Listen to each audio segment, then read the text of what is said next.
continue.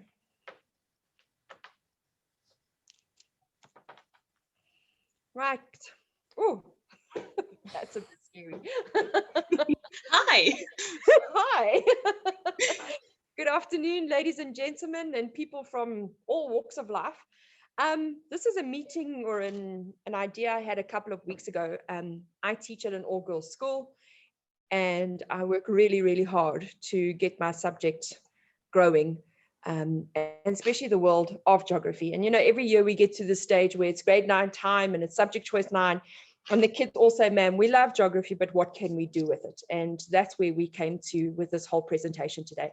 I reached out to the community. I reached out to Bridget and all her connections. And I said, you know what? There's so much stuff out there that is out there for these kids. And we need to get the word of geography, more than just a geography teacher and a geologist and an architect. Let's get the world out there and the growing curriculum in geography. And that's how we got to this. I just want to say thank you to everybody who put up their hand to help. And hopefully we find some value in this today, that you hear something that might tweak just a little bit of interest in a career.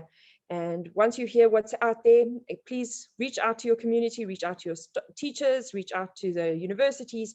And I'm sure the girls who are presenting their stories today would also love to share more with you. So I just want to say welcome to everybody and thank you for everybody for being involved. And Inika, it's all yours. And ladies, thank you so much for spending this time with us. Thanks so much. Welcome, everyone. Thank you.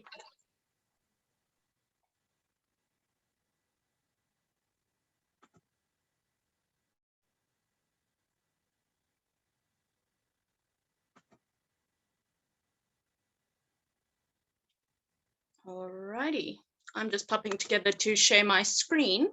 I would love it if someone can tell me if they can see my screen.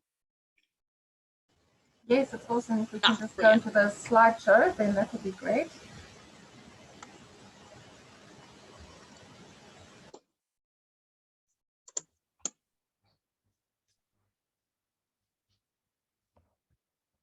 Alrighty. I think we've given everyone enough time to sort of pop into the room and see everything that's going on. I see there are 30 participants. And yeah, no, so I will start off the presentation and then we'll stop after the second slide and Inga will put up a poll for everyone. So I'm just going to start off by saying that we are the GeoNtombi, which is Women in Geography. And I am Amy. And some of the other ladies who will be presenting with me. Second will be Siabilwe. Third will be Faneva, all the way from Madagascar. And then lastly will be Sumandari, who is joining us all the way from Malaysia. All right, so we wanted to get together because we're all women working in geography. We all came to geography through different paths. Some of us came through engineering. Some of us, like me, came from a really environmental and ecological conservation background. Some of us came here through geography and geoinformatics, and some of us are even have a background in IT and that kind of development.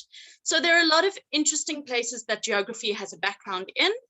And just to pick up a few, you can be in remote sensing, cartography, GIS, aerial photography, and making of maps. So this is where the whole sort of presentation is going. We're going to take you each through our journey of how we got to the point that we are at and how amazing our job is. And for now, we're going to go on to the poll with a couple of questions. Right, thank you. Okay, so these ladies are awesome and they've all sent us some questions. So we want to see what you know about what they're going to be speaking about. I would like you all to take part, please, whether you're a teacher or a student. It should be on your screen. Go for it. It's just a little click. So click on the right answer, the answer you think is right, your opinion, whatever else. Yes, go for it. Let's see. We can see how many participants and we can see exactly how many have answered. So we're going to come look for you if you haven't. Okay, so there's 5 questions. It's not a lot. You're looking at the questions. I hope you can see them. If you're on a phone, you should be able to also answer them. Okay. Oh, someone's given us some answers. Fantastic stuff. Right. I think we can see some interesting trends coming out. I'm going to share the results with you as soon as they're all in. But let's see what your thoughts are about some of these questions. I'm hoping the students with us actually understand, or the learners, whether you're at school or if you're at university, are able to think a little bit further about what can you do with geography. Okay, how many? Oh, wait, so we got 18 people who've answered. Maybe we can get a few more.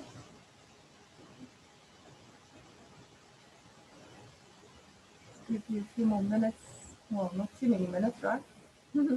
If you've just joined us, welcome. And see if you can answer the poll as well. Interesting how we got some very good responses here. I'm going to share it almost with you. Got about 2 seconds left, I think. Oh, it's fun to click around on these screens. Right. Should we... I see there's 6 of you that still need to vote. Are you going to try or not? Yes? No? Okay, well, we can actually look at the results. So, to the ladies presenting, here's what your audience think.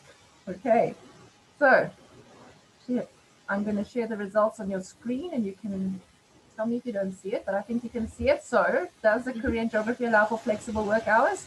The majority of people think it does. Okay, in remote work, so you can pick up on that one. In which careers is a background in geography very useful? You could choose as many as you want. And it's interesting, obviously everyone thought environmental science, but it's interesting that they thought you could do all the other jobs without that. And I reckon we could do all of them with a bit of geography. Do you need a degree in GIS and remote sensing to get into geospatial work? Oh, that was quite split, eh? Yes and no. Can the skills you learn in geography help you in everyday life? Some didn't know, so maybe we can point that out to them.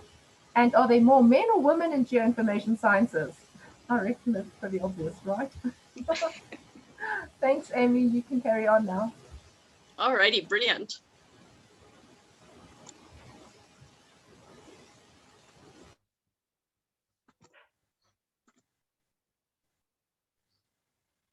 Alrighty, great stuff. Are we up and running again? Perfect, thanks. All right.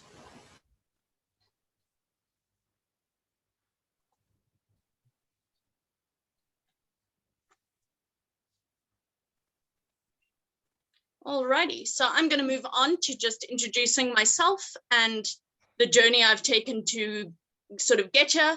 But first, I would like to introduce the company that we all work at. We all work at a company, it's a South African-based company, but totally international. We have people working from around the world. And we are a geospatial company. We create products using open source or free and open source spatial software. We give different kind of training in GIS and all different GIS platforms, whether most people know QGIS, but we also show database management in PostGIS.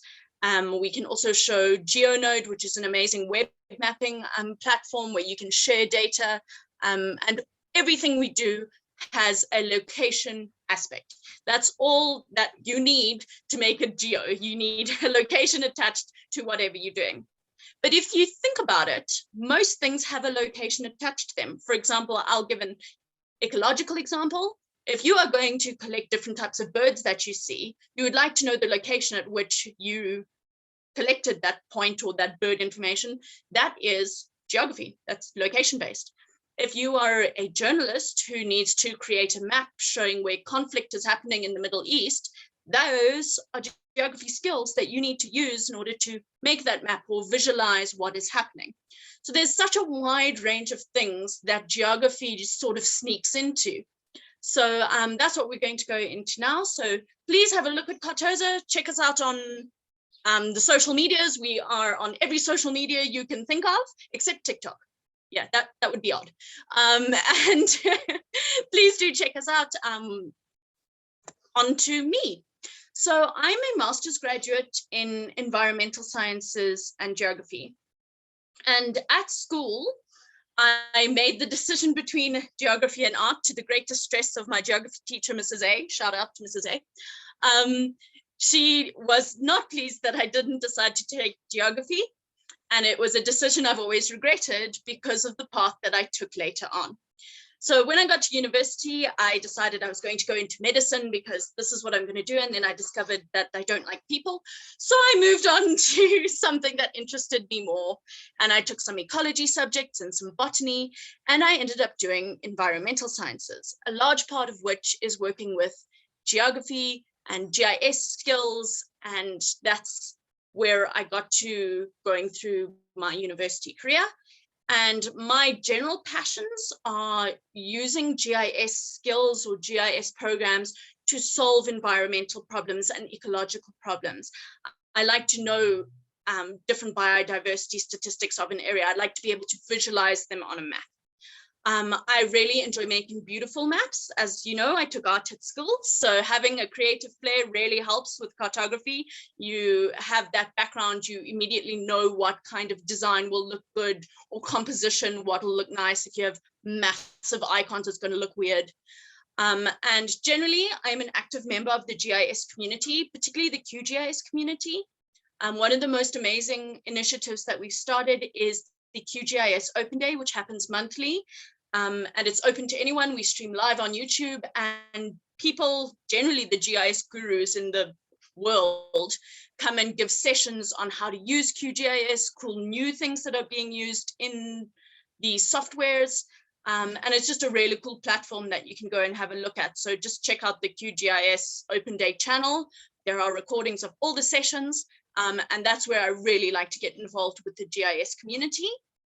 And then outside of work, I'm sure you can tell that I'm outdoorsy. I did environmental science, conservation, and ecology. So I love to go hiking, birding. I enjoy cycling, basically anything outside. But then sometimes you need to slow down a little bit. So I do enjoy my drawing and my art side of things. And I recently got myself a laser engraver, which I do rather enjoy using. And recently I used it to make a 3D model of a map. So all the different sort of things that you can visualize on a map, and looking at the different contours. I cut out each of the contours of the map and built it up to make a 3D model, which I thought was pretty cool. Alrighty, so next on, I would like to show you just something really cool. So with Contoso, I'm currently working on a project that uses the application called Input. Input is a free, completely free open source application. So if you wanted to take out your phone right now, you could go to your Play Store or your iOS store and download Input straight onto your phone with no problems. So let me see if my screen will decide to share. And I will show you some really cool things that you can show your students to do with Input, because it's a really easy sort of way to show students how you can collect geographical data, even if you have no GIS skills. Input is basically QGIS in a application form. So if you can see my phone screen, you can see the little green application, that is Input. I've downloaded it off of my Play Store. And when I open it, you can see that there is a background map and there is a little orange thingy where I am. That is standard. You don't need any background. You don't need, Input has a really cool cloud function called Merging. You don't need that. You can go straight to the projects, and in the home of the projects, if my phone decides to do it. So as I say, Merging is one of the sides of Input that allows you to share the project with your students. So if you created a project, you can share it with your students. But if not, you can just go straight to the home project and you can say create project. From there, it takes you through to a form. So I'm going to say that this is my birds project. I would like to create a form to collect birds. And I can show, for example, here, I want the date and time that I've collected something. I would like not some notes. I'd like to collect the bird's name.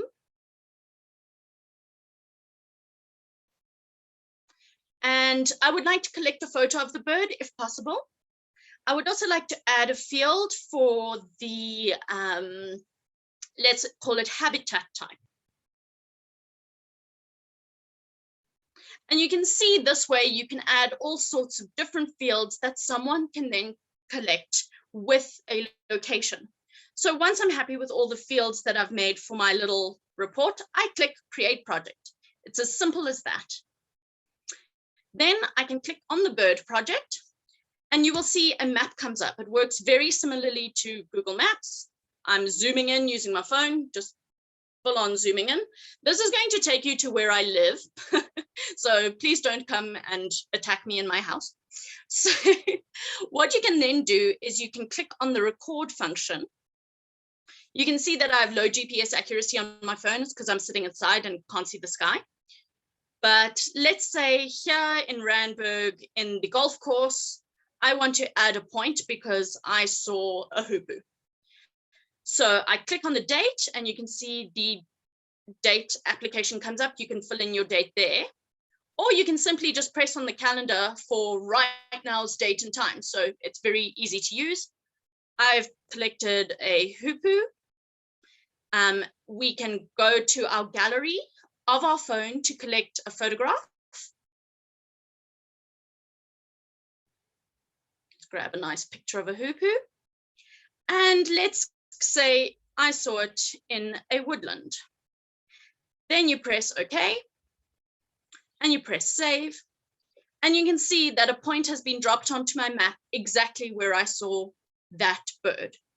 So this is just an interesting application, something you can show a student, something anyone can use. I love to bird watch, as I say, so I use input to show where I collected the birds, what I can do with that. And you can use it to collect running information. You can collect the paths on which you run. You can show your students how to collect trees information.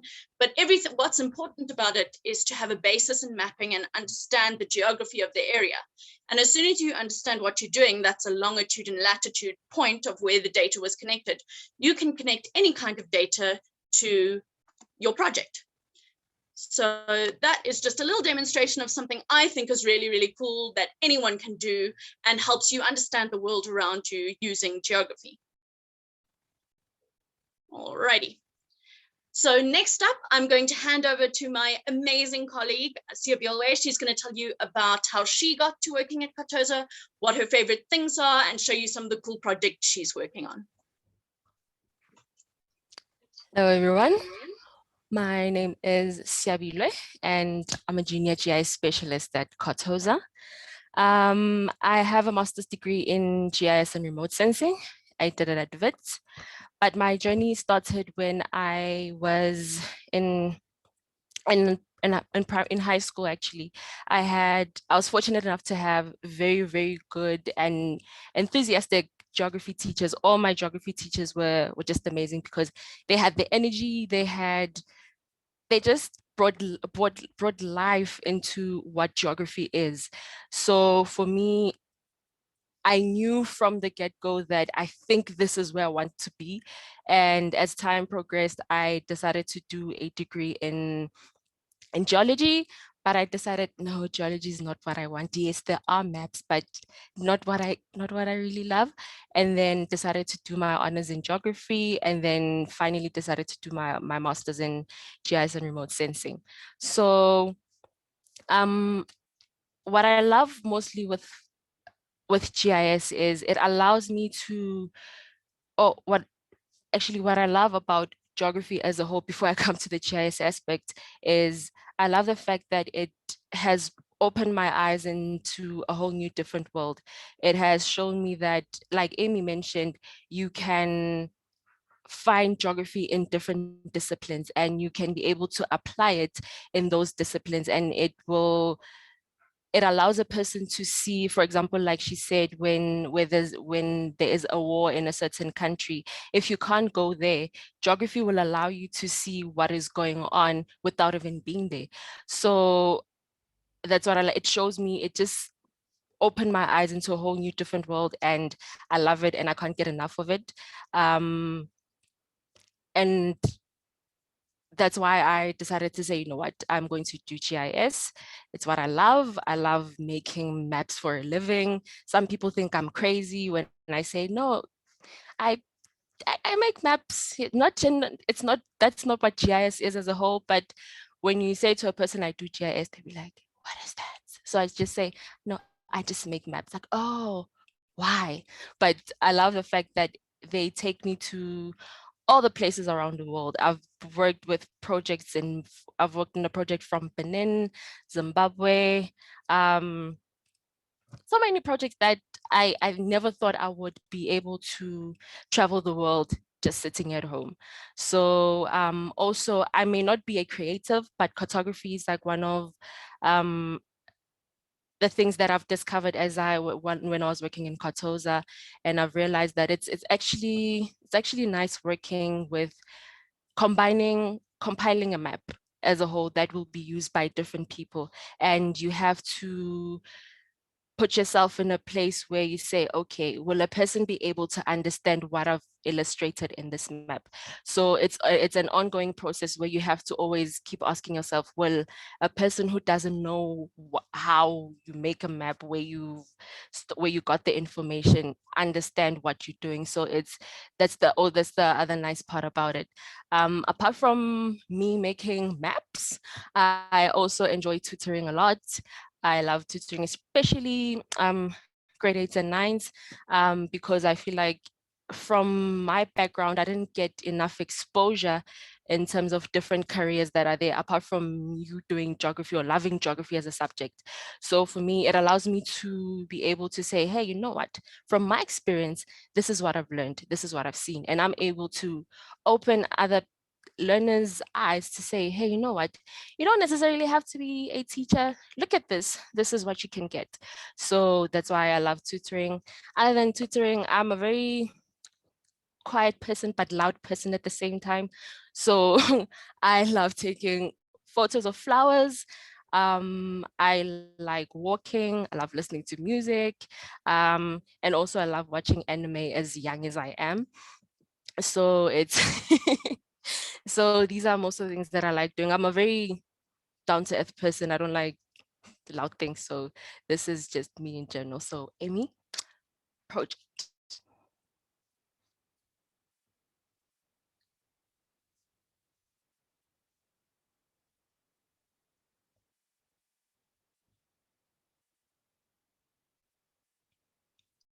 Okay, so one of the projects that I was working in when I first got to Qatar, this is literally my very first project that I worked on.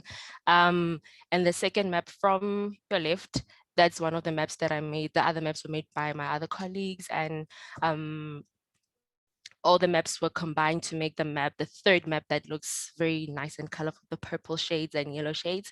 So this project allowed me to see how GIS can be applied in different aspects. So in this instance, there's a map that shows climate resilience. There's a map that shows ecological aspects of the Waterberg. It's in Limpopo, it's a reserve in Limpopo. There's an map that shows the biodiversity in the area, and there's a map that also shows the social aspects of what's happening in the Limpopo province. So you can see that within geography, there are so many things that you can take, combine, so that they can relay a message to different people. So that's what I love about what I do. And like I said, with geography, it taps into different fields. So yeah, next slide.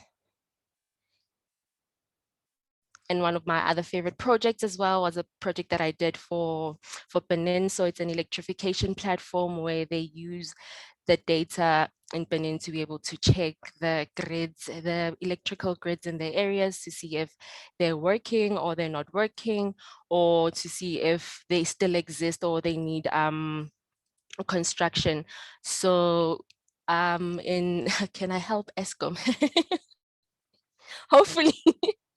So it's one of those and then in this platform, my colleagues, one of them Irwan, he's from Indonesia. He was the one of them who set up this platform so that it looks this nice. Dimas, Rizky, all from Indonesia, and I was working on the cartography. So the the black lines, the dash lines that you see are the cartography part of it that I had to create to show which ones are existing, which ones are yet to exist in the future.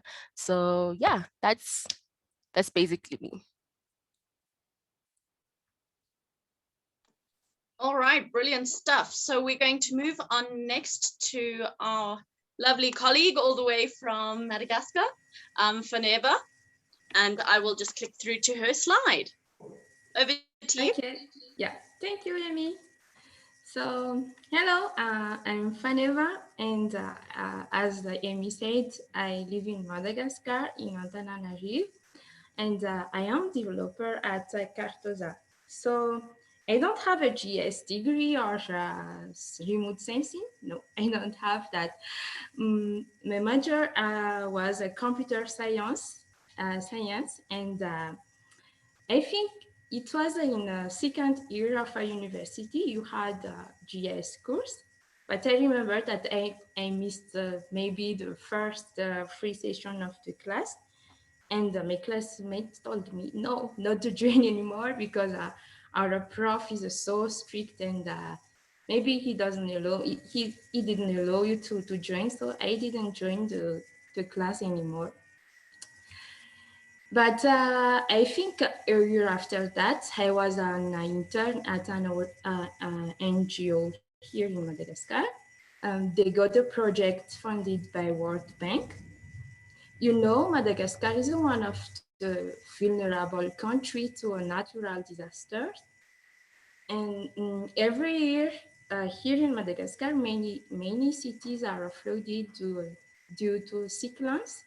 So the project is to implement a GeoNode, a platform to share GS data that can help all of stakeholders such as government, NGOs, students, searchers, or communities to have access to GS data easily.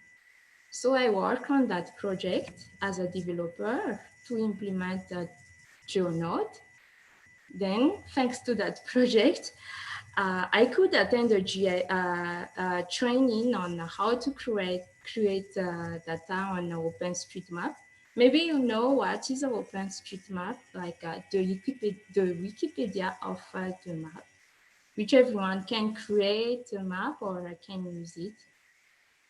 Then I got a QGIS training. I remember it was Admire, one of our colleague at Contoso, who gave us a training here in Madagascar. Then I got also a training on InnoSafe. So InnoSafe is a tool developed by the Contoso team. It is a free software to produce a realistic natural hazard impact scenarios for better planning, better preparedness, and response activities. I remember that during our training, you use Jakarta's data, and yeah, at that moment, I understood the use of a GIS. No, I didn't know what a GIS is, but after that training, I can see what the GIS can do, what GIS can help. Then you try to practice with a data, flood data here in Antananarivo, and then I saw it clearly. So I can see where is the area most affected, how many houses are flooded, and how many people need to be evacuated. It can also see when and where those people are, you see. And after that training, I became interested in a GS field.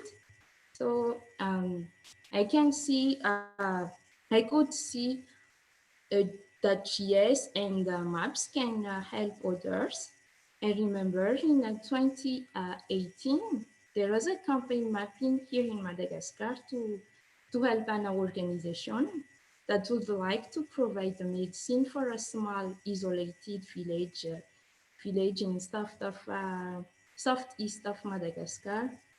So the organization wasn't familiar with the village, and then they made a call to an OpenStreetMap contributor to ask them to map the roads, the house, the rivers around the village, so they could use a map to navigate there. So after having a map, they could know how to get to one village, if they have to walk, or if it can be reached by car. And yeah, I think after that I've been self-taught using online resource and mailing list. Then I went to develop a QGIS plugin while I worked at a company here in Antananarivo. So now, next slide, please, Amy.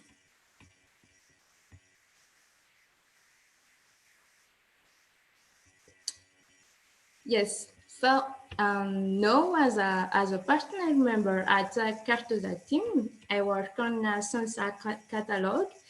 It is the South African National Space Year observation. So my work is to maintain the Sansa catalog, the platform where everyone can buy imagery satellites. Then sometimes I work on a GeoContext. It is a Cartosa project. So GeoContext is a service that will fetch data for a geographic position. For example, you give a geographic position to GeoContext, and it will fetch you the name of a province, the local municipality, the sub-places, or other information on that point. Then with my colleague Timas, we work on FPS, or freshwater biodiversity information, and the Rwanda biodiversity information. So FPS is a platform for checking a change in South Africa, freshwater biodiversity. So I think, yeah, that is all about me. And yeah. Oh, brilliant. Thanks so much, Funeba. I think, it's so amazing that a lot of your GIS stuff is self-taught, and there's so many amazing tutorials and stuff out there that you can check out, and it's not strictly within this university or even Technicon college. You can go out there and educate yourself and really become an effective user and contributor. So our next lady up is Sumandari. She is our amazing super mama, who's going to be telling us all about how she got into Contoso and her use of her engineering, her electrical engineering skills and web development in the Contoso team. Over to you, Sumandari. Thank you, Amy. So, hello. This is my kid. I'm Sumandari. I'm a junior web developer in Contoso. I come from Indonesia, but I have been living in Kuala Lumpur, Malaysia for 3 years with my husband and children. I have 3 children. So, I don't have any degree in geography, neither in IT or software engineering. My major study is electrical engineering. Honestly, when I was in high school, it never crossed in my mind that I will become a web developer, either electrical engineer. At that time, I want to be a doctor. But for some reason, I couldn't go to the medical school, but yeah, I'm fine. It's okay. So, and I'm happy to have a bachelor degree in electrical engineering. So before I jump to the web development world, I have 10 years career in electrical engineering field. I work in manufacturing industry, in aviation, and in a power plant, mostly in a maintenance and engineering role. So back years ago, I before I joined the Contoso, of course, I got involved in a small project in my previous role. It's a web development project, and I was the end user. So I had the requirement, and the developer create the application for me. And for very first time, when I saw the developer write the code live in front of me, I said to myself, wow, that's cool. I think I can make the web application too. I will learn and develop my own application someday. So that's how I started to teach myself how to develop a web application and how to code in Python. So when I moved to Malaysia, I resigned from my previous job and spend more time with my children. But works, I missed works. So I have passion in programming, so I follow my lead and looking for a job in one condition. It must be a flexible position so I can have more time with my children. And here I am. I'm landing job as web developer in Contoso, and I'm glad that Contoso give opportunity to work with them. They have a very good environment to newcomers like me. I mean, I don't have a degree in software engineering. I'm aging, I'm old, and sometimes get trouble with my English. But in Contoso, the team I work with, the management, all the team members, they are very welcoming. It is very important to me. I mean, yeah, maybe it's very important to us as a self-taught developer or self-taught any of the another subject to find a supportive environment so we can focus to improve our skill and gain more knowledge. So now I'm working on agriculture web project. It's a GIS web base. It provides a feature for the farmer to analyze their farm. So they can go to the web and see the map where they can manage the data and doing some analysis with it. I am also maintaining 3 open source repository related to QGIS, where people can contribute to the project and improve it. Another thing that I want to share with you is the time when I discovered QGIS, not QGIS, I discovered GIS. It started when I realized that the knowledge in geography can improve my work, even if my job is not related to geography role. So back then when my role was doing business analysis, I had bunch of data. It's a supplier data, and I was evaluating their performance and create report for management review. So I have data in a table row, resume the data in bar chart and pie chart, but then I need to present the data based on the supplier location. So it was me that don't have any knowledge in geography. And at the time I was wondering how to present the data in a right way so people can understand what I was talking about. So then I found that visualize data with a map is a best solution. So let me get the real example for the case. Amy, could you please go to the next slide? Yeah, this is not my work. This is that COVID data I took from the Malaysia Ministry of Health Malaysia. I took from the Telegram channel. So this is the data is really similar with the data that I work with at that time before I knew GIS. So I have a data in a row table, like just in the top right, and then the data has a summarize of number for several location. Maybe it's very small, but yeah, on the left it is district data. So then and then we can see the bar chart. There's nothing wrong with the bar chart. This bar chart is give another information, but imagine if this bar chart is only a chart that give one information for one district. If in the table we have 20 districts, so we will have 20 bar chart, and it's overwhelming. So let's compare to the map on the right side. It provides the exactly same information with the table, but with an additional geographic location. So it makes us easier to see where is the case, where's the location, and visualize it. It's more you just look like just a second, and you know, oh, that's my place, and I'm in a red zone, rather than have to sort of the row table. So yeah, that's what I want to share with you. That's very far from the technical of GIS system, but that's what I want to show you, what I saw when I have a new GIS, but realize that knowledge in geography can make my work easier.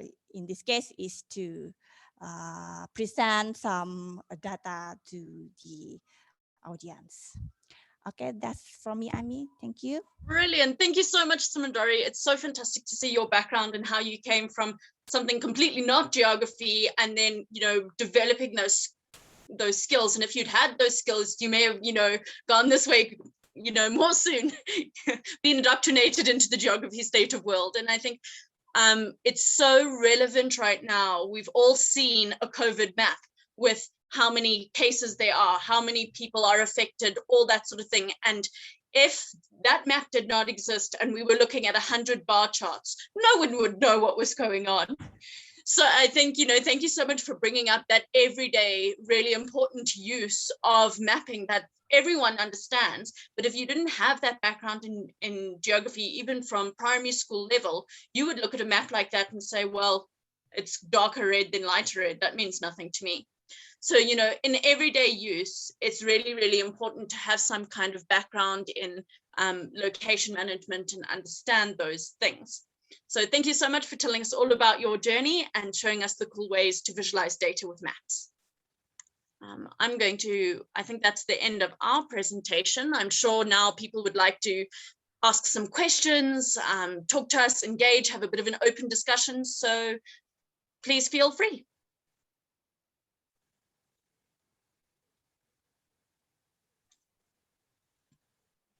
Hi, Amy. I see in the chat box somebody's asking about maths and how important it is for this kind of stuff, or for the GIS applications. Can I answer? From my side, especially when it came to GIS, especially when I did my master's degree in GIS and remote sensing, we were introduced to stats. So in as much as I did stats in my undergrad in my first year, but I stopped touching mathematics because I was like, I'm done. I don't want maths in my life. But then later realized when they said to me, no, you have to do 6 stats courses. And I was like, what? But then I later realized that there are certain concepts that I saw in statistics that I would come across in GIS and remote sensing as well. So it is important to make sure that you do have a background in mathematics. If you don't, it's like you said, like Sumandari, Faneva, all of us had to teach ourselves something along the way. So it doesn't hurt to say, you know what, and as much as I don't know this, but let me just take a book, start studying, read. I think there are free courses that people can take out there. So, but it's important to have a background, especially in mathematics, and yeah, you do see the application in it when it comes to GIS, even geography as a whole, because you had there, like Amy, for example, said, you are doing an ecological, or you're looking at water, or you're looking at climate. You need to be able to understand the data that you've collected numerically to be able to explain what's happening. So I say it's important to make sure that you do have a background in mathematics, and you definitely see the application of it there. Gorgeous, thank you. There's another question here does Contoso offer any internship opportunities? Yes.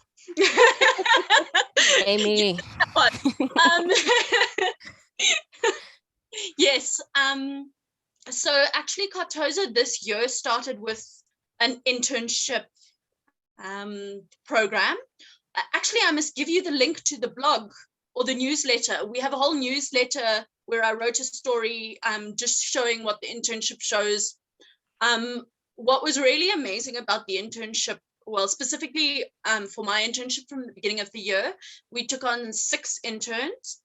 And what we started off with was a couple of people at university level who hadn't finished their GIS degree. We had someone from high school level who's never done intensive GIS before. And we had a software developer who didn't do geography at all. So we all started on a really uneven playing field. No one kind of knew what was going on.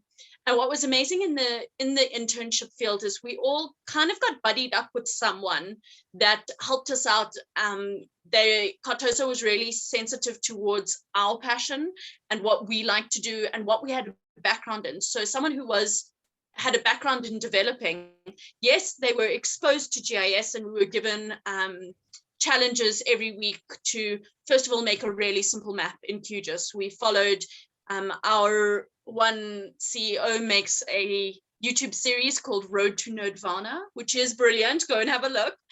And one of them is making a simple map of Africa for a scientist called Helen Dallas, who works on the freshwater biodiversity.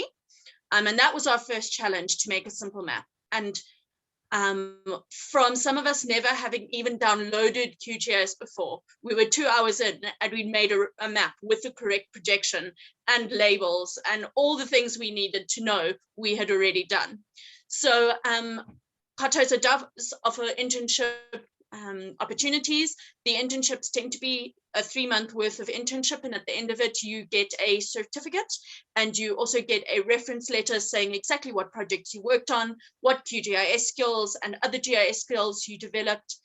And what I think is the most amazing point on the Contoso internship is you have a tangible output.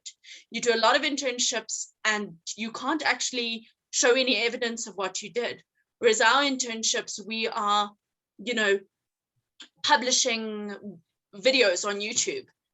Here's a 20-minute tutorial on how to make a map, or we are publishing, our maps on social media, etc. So when you have that certificate at the end of the day, it means something. You can put a link to the video that you created, and your employer later on has a tangible, output that, oh, this person does actually have the skills. They're not just claiming it.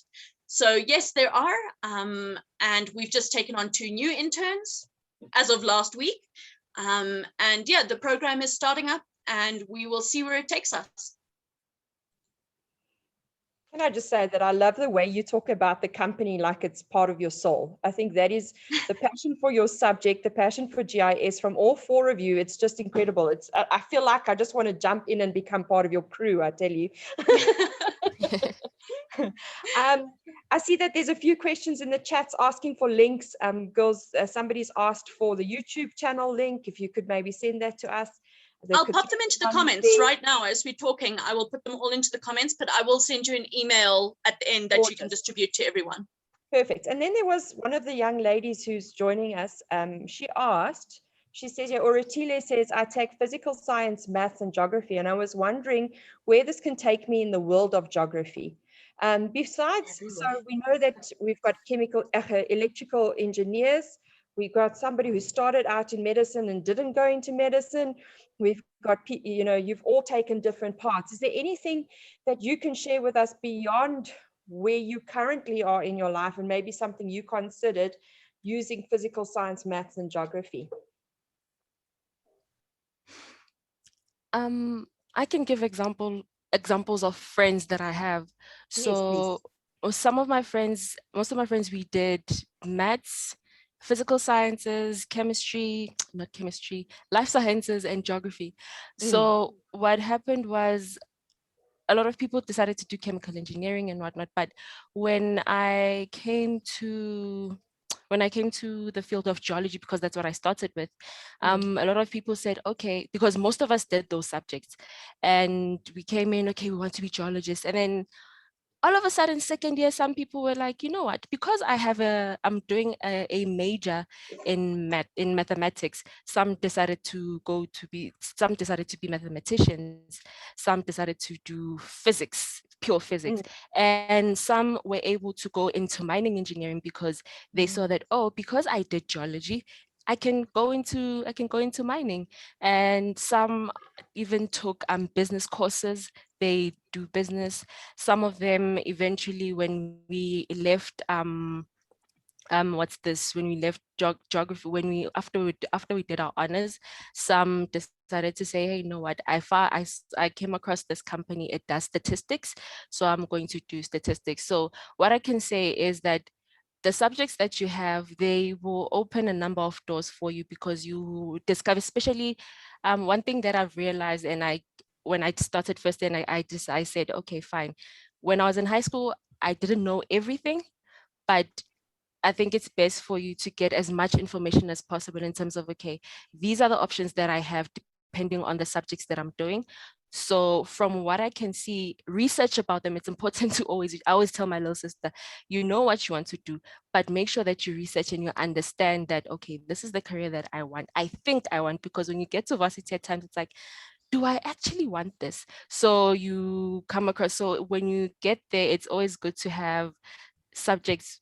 It's always good to take courses where they allow you to say, okay, and as much as I don't want this, but I can go there. So they will allow you to go to other courses as well. But what I can say is that make sure that you research about the subjects that you're doing. Say, okay, if I do mathematics, what can I do? If I do physical sciences, what can I do? If I do geography, what can I do?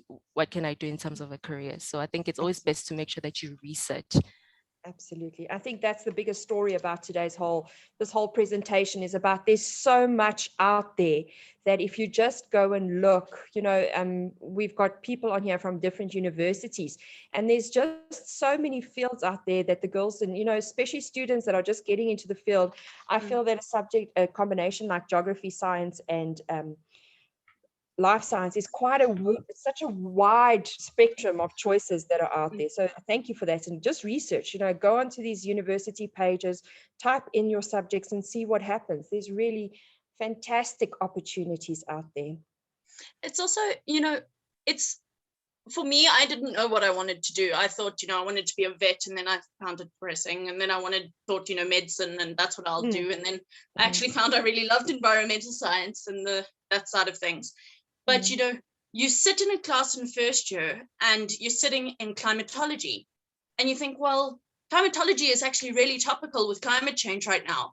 And suddenly this really hot dude sits next to you and he's like, oh, well, I'm a pilot and I need to know about geography because I'm flying places. And I was like, oh, you don't think where geography comes into things. And we did climatology and we did remote sensing, but there were also city planners sitting with us because they need to know how to build maps to plan the cities and plan infrastructure, and that sort of thing. So I think it's important to take subjects that open the most number of doors for you.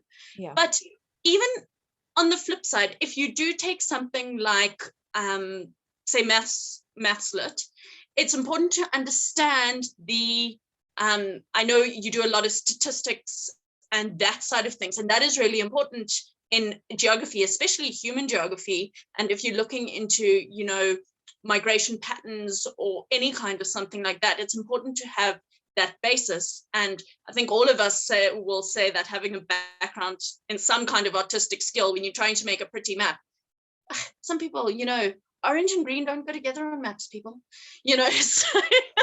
so you need that background in the artistic side of things. So as much as, doing physics, science, geography are really, really important, do look at some of the things that are like love subjects, because the skills learned in those things would help you later on in your career.